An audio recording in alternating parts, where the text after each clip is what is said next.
नमस्ते प्यारे साथियों, स्वागत है आपका। आज हम स्टार्ट करने जा रहे हैं कॉम्पिटिटिव मैथ का एक चैप्टर प्रॉब्लम्स ऑन एज। देखिए, जैसा आज अपना है डे 3, हमने आपसे प्रॉमिस किया था कि हम आपको 60 दिन के अंदर कॉम्पिटिटिव मैथ के सारे चैप्टर कंप्लीट कराएंगे। तो आज हम लोग डे 3 के अंदर अपना 3rd चैप्टर स्टार्ट करने जा रहे हैं। एक बहुत ही सिंपल चैप्टर है, एक क्वेश्चन पेपर देखने को मिलता है, एक ही इसमें लगता है फॉर्मूला या एक ही शॉर्ट ट्रिक है जिससे आप सारे के सारे क्वेश्चनों को निकाल सकते हैं। ठीक है ना। चलिए स्टार्ट करते हैं अपना चैप्टर प्रॉब्लम्स ऑन एज। देखिए फर्स्ट क्वेश्चन जो आपका है, इसमें क्या कह रहा है, इसमें ना हमेशा आपको दो कैरेक्टर मिलेंगे। अगर एज की बात कर रहे हैं, दो कैरेक्टर मिलेंगे। ठीक है, यहां पर उसने बोला है आपसे the ratio of the age of Ram and Sita. ठीक है, राम एंड सीता कि जो एज का रेशो है ना वो हमारा है 3:4। बात समझना, क्या कह रहा है कि वे राम और सीता दो कैरेक्टर है, इनकी एज है वो रेशो में दे रखी है। इनकी जो एज है वो रेशो में दे रखी है और रेशो कितना है इसका 3:4। ठीक है, चलो मैं अगर लेट जो राम है इसकी जो एज क्या हो जाएगी 3x क्योंकि रेशो के अंदर है, और जो सीता है उनकी जो एज है वो होगी 4x। ठीक है, the sum of their age, sum कह रहा है उनकी एज का सम मतलब योग, योग मतलब प्लस। क्या कह रहा है, उनके अगर आप एज प्लस करते हो, किसकी, राम और सीता की, आप जब एज प्लस करते हो तो एज प्लस करने पर आपको 28 मिलता है। यानी आपने क्या करा, राम और सीता की जब एज को सम करा तो कितना मिला, 28 मिला। अब ये कितना मेरा 3x और ये कितना मेरा 4x is equal to 28। 7x 28 cancel कर दिया आपने, कितने पे हो गया 4 पे। इनकी क्या एज कितनी है 3x, तो 3 मल्टीप्लाई 4 12, 4 मल्टीप्लाई 4 16। मतलब क्या निकला, जो राम की एज है वो प्रेजेंट एज 12 साल है और जो सीता है इसकी जो प्रेजेंट एज है वो 16 साल है। आगे बढ़ते हैं। Find the ratio of their age after 8 year.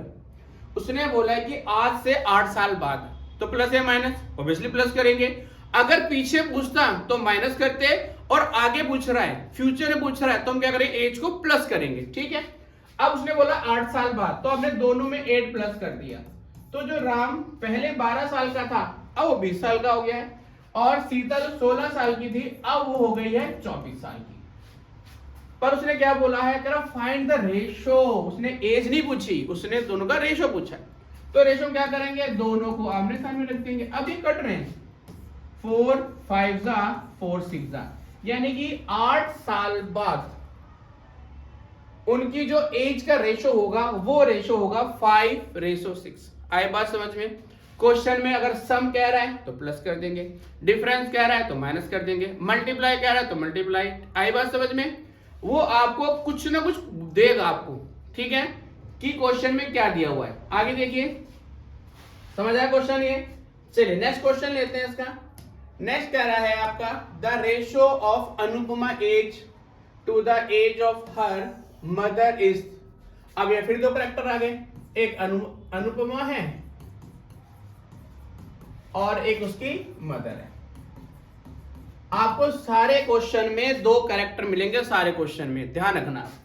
कितना रेशो 3x और 8x, हमेशा रेशो x से डिनोट होता है।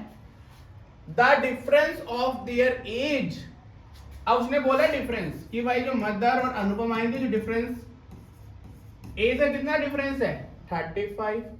ये हो गया मेरा 8x minus 3x is equal to 35, 5x is equal to 35, काट दिया आपने। x की वैल्यू क्या आ गई आपकी 7 आ गई। कितनी आ गई, find the ratio of their age after 4 year. अब क्या कह रहा है, 4 साल बाद उनकी एज का क्या रेशियो है।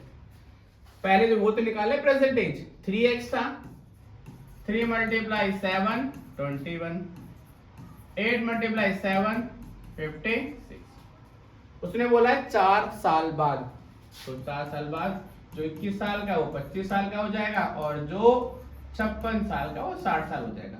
अब उसने रेशो पूछा है, कैंसिल हो रहा है, 5 5 जा और 5 12 जा, तो क्या होगा 4 साल बाद उनकी जो एज का रेशो है वो आपका 5:12 हो जाएगा। ठीक है, सम कहा था तो प्लस कर दिया था, अब डिफरेंस क्या रहा है तुमसे क्या करेंगे माइनस कर देंगे उसको। ठीक है, चलिए आगे देखते हैं। नेक्स्ट क्वेश्चन है आपका, the ratio of the father's age of his son age is 7:3। अब यहां पे क्या भाई, एक फादर एक सन है, भाई फादर की एज कितनी है भाई 7x, और सन की जो एज है वो अपना है 3x। The product of their age, product कह रहा है यानी मल्टीप्लाई कर रहा है, कह रहा है प्रोडक्ट ऑफ देयर एज, जो उनकी एज का जो प्रोडक्ट है जो मल्टीपल है वो कितना है 189। तो यानी फादर और सन, पहले क्वेश्चन में एडिशन था, सेकंड में डिफरेंस था, अब थर्ड में क्या करा प्रोडक्ट कह रहा है, तो मतलब क्या हो गया मल्टीप्लाई हो गया।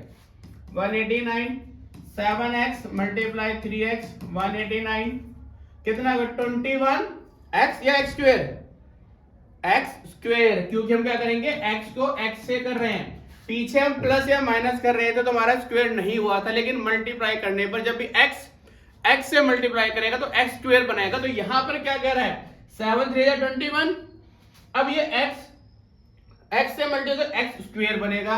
अब बच्चे क्या करते हैं गलती पेपर में, इसको 21x लिख देंगे और आगे क्वेश्चन सॉल्व होगा तो गलत हो जाएगा। ठीक है ना, अब देखिए काट दिया आपने, कितने में कट गया 9 पे कटा, तो ये x स्क्वायर, तो x की वैल्यू कितनी हो जाएगी 3, तो फादर की एज कितनी है 21 और सन कितना है 9।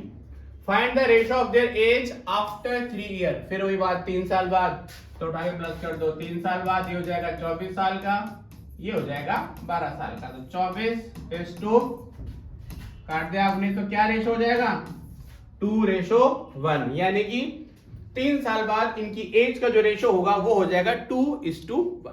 आई बात समझ में? चलिए नेक्स्ट क्वेश्चन देखते हैं। अगला टाइप क्या कह रहा है, ये है इंपॉर्टेंट, हमारे पेपर में यही क्वेश्चन अधिकतर पूछे जाते हैं। यहां पर देखिए इसको करने के दो तरीके हैं, एक बुक का मेथड है और एक शॉर्ट, हम शॉर्टकट से करते हैं। कह रहा a father is twice as old as his son, यहां पर भी क्या एक फादर है और एक लड़का है। अब उसने क्या बोला, यहां पर ट्वाइस बोला है, पिछले क्वेश्चनों में आपको रेशो दे रहा था 7:3 3:4, लेकिन अब ट्वाइस थ्राइस हाफ ऐसा यूज करेगा वो, ठीक है, फ्रैक्शन में होगा। तो यहां लिखा मैंने फादर, समझना ये क्वेश्चन इंपॉर्टेंट है, फादर एंड सन। क्या कह रहा है, जो फादर है वो ट्वाइस है प्रेजेंट एज उसकी, ठीक है, 20 ईयर एगो, एगो मतलब प्रेजेंट या फ्यूचर, सॉरी फ्यूचर या पास्ट, क्या होगा एगो मतलब पीछे। कह रहा है कि 20 साल पहले the father was 12 time of his सन, यानी जो पिता था वो अपने बेटे का 12 गुना था। पहले क्या कह रहा है, प्रेजेंट में जो फादर है ना वो सन से दुगुना है, और कह रहा है 20 साल पहले बिफोर या अगो जो फादर है वो अपने बेटे से 12 गुना है, ठीक है। Find the present age of father, हमें क्या करना है उस फादर की प्रेजेंट एज बतानी है, ठीक है। ये पास्ट में चला गया हमारा। अब देखिए सॉल्व कैसे करना है, ध्यान से देखना बेटा, इसका लेना डिफरेंस, इसको इससे क्रॉस मल्टीप्लाई करा, इसको इससे क्रॉस मल्टीप्लाई करा। अब भाई 12 में से 1 गया 11, 12 1 जा 12, 2 1 जा 2, ऊपर 11 का 11, 12 में से, और यहां पर हमेशा टाइम आता है, तो टाइम कितना है मेरे पास 20, तो यहां पे क्या आएगा मेरा 20, अपॉन में 10 इंटू में 20, काट दिया आपने इसको, 11 2 जा 22, ठीक है। तो क्या करें, 1 की वैल्यू कितनी है मेरी, 1 की वैल्यू है 22, 1 की वैल्यू 22, तो कितने साल का लड़का है 22 साल का, और फादर क्या था ट्वाइस, तो फादर कितना हो जाएगा 44। आई बात समझ में? इसका डिफरेंस क्रॉस मल्टीप्लाई का डिफरेंस इनटू में टाइम।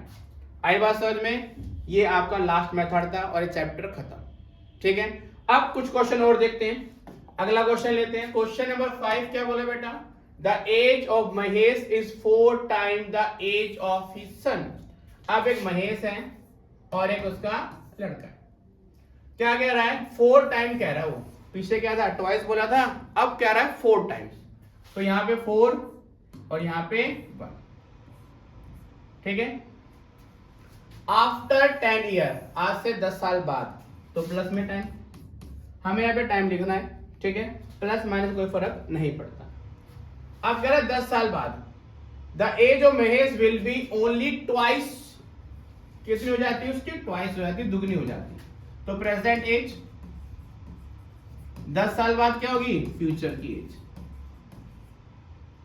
ठीक है, find the present age of his son. हमें क्या निकालना है? उस सन की एज निकालनी है।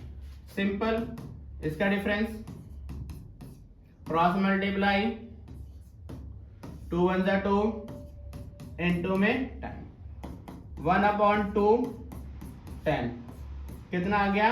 5 आ गया। तो 1 की वैल्यू 5 है, तो सन क्या है? सन 5 साल का है। आई बात समझ में? इस तरह से हम क्वेश्चन सॉल्व करते हैं। चलिए नेक्स्ट क्वेश्चन लीजिए।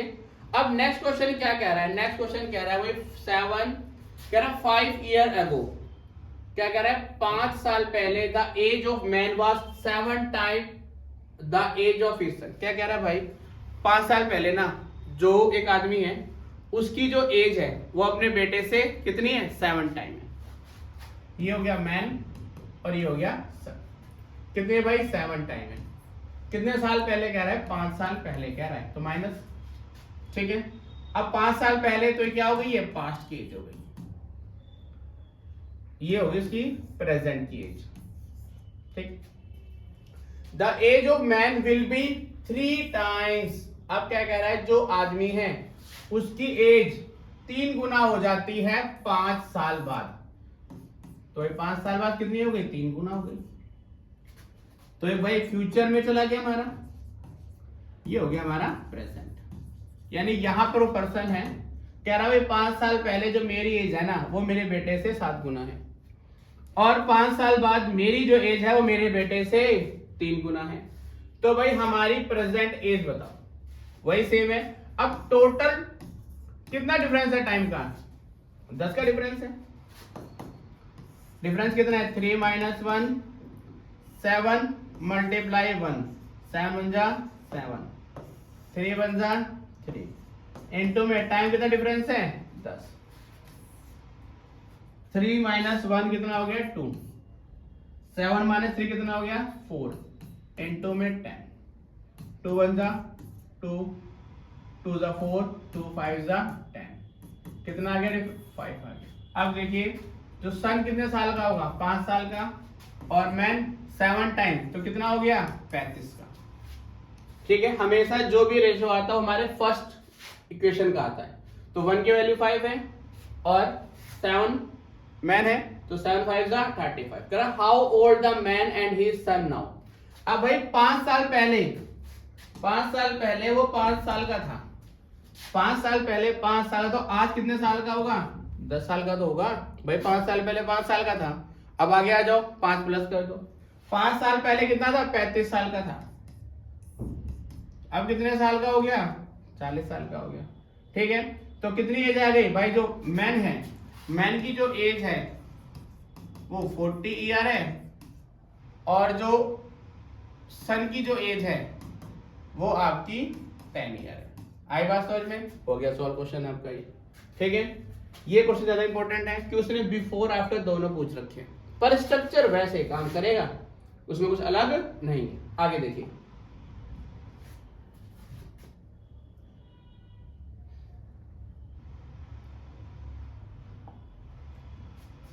तो उसने पहले क्या बोला था? Twice thrice.